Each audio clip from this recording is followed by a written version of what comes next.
correction de l'exercice 7. Donc là, ça va être avec un géodreieck. Vous allez devoir dessiner des angles. Et ces angles auront des caractéristiques. Attention, j'ai changé la première question par rapport à votre cours.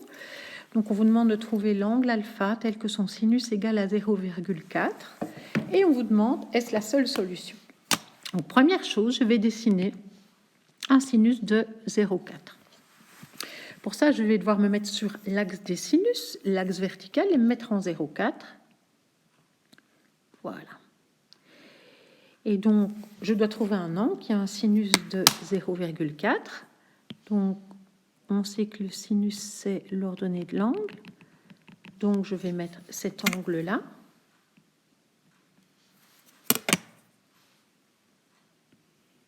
Que je vais appeler alpha. Le voilà, si je regarde l'angle alpha, son sinus est bien égal à 0,4. On vous demande, est-ce la seule solution? Ben, la réponse, c'est non. Il y a aussi un deuxième angle.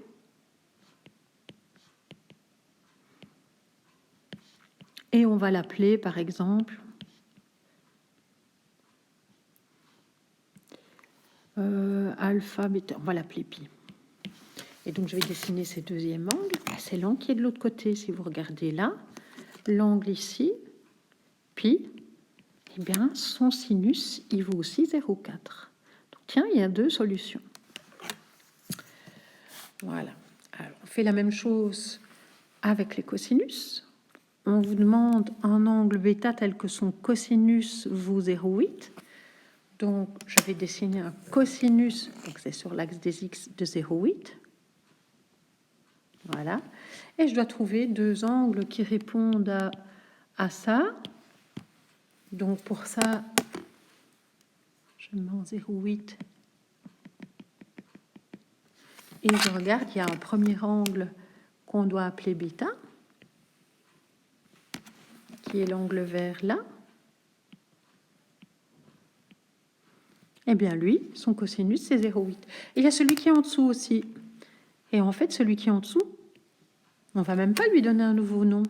C'est moins bêta. Voilà. Donc, moins bêta. Faites attention, j'ai oublié les petites flèches de l'angle alpha pour bien montrer qu'on tourne dans ce sens-là et de l'angle pi.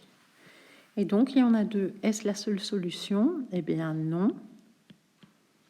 Il y a un deuxième angle. Ici, on peut l'appeler moins bêta parce qu'il a la même grandeur. Voilà.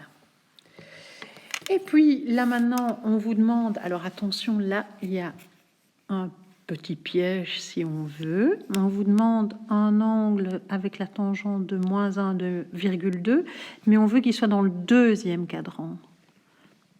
Et donc, le deuxième cadran, si je le colorie, c'est le cadran qui est là. Donc, on veut un angle qui soit situé de ce côté-là. Alors, je vais enlever ce gribouillis parce que sinon... Voilà. Et donc, je vais maintenant dessiner un angle dont la tangente vaut moins 1,2 et qui est dans le deuxième cadran. Je trace la droite des tangentes. Et je mets à moins 1,2. Alors, moins 1,2, on est ici, en bas. Et voilà ici la tangente de moins 1,2. Je la dessine, la voilà. Donc, c'est de là. C'est bête, c'est dans la même couleur, mais de là à là.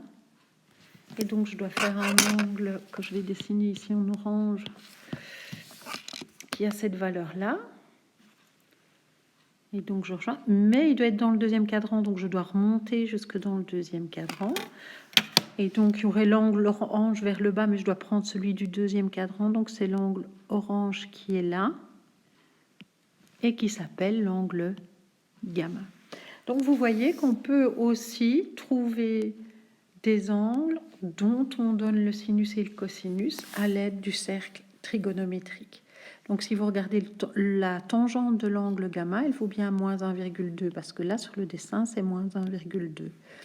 Si vous regardez le cosinus de bêta ou de moins bêta, c'est 0,8, on le voit sur le dessin. Et enfin, le sinus de alpha ou d'un autre angle que j'ai appelé pi, il vaut aussi 0,4.